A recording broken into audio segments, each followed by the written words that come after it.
बिटाना आपको देहाती song channel पर स्वागत करती हूँ। अर्चना यादव 555 दोनों चैनल का सपोर्ट कीजिए। आज मैं सुनाऊंगी दुल्हन उतराएगी।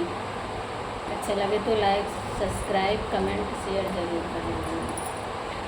आई गई दुल्हन अंजोरी भवाई अंगना, आई गई दुल्हन अंजोरी भवाई अंगना।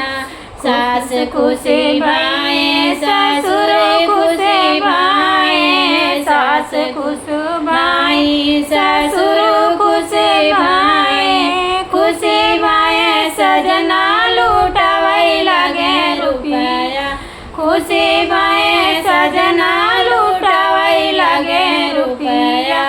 आई गई दुल्हन अंजोरी भवाई अंगना, आई गई दुल्हन अंजोरी भवाई अंगना।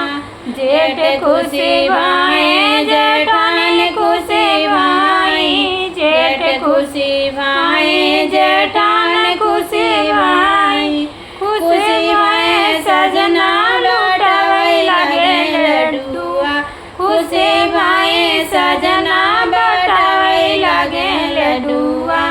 आई गई दुल्हन अंजोरी भवाई अंगना, आई गई दुल्हन अंजोरी भवाई अंगना।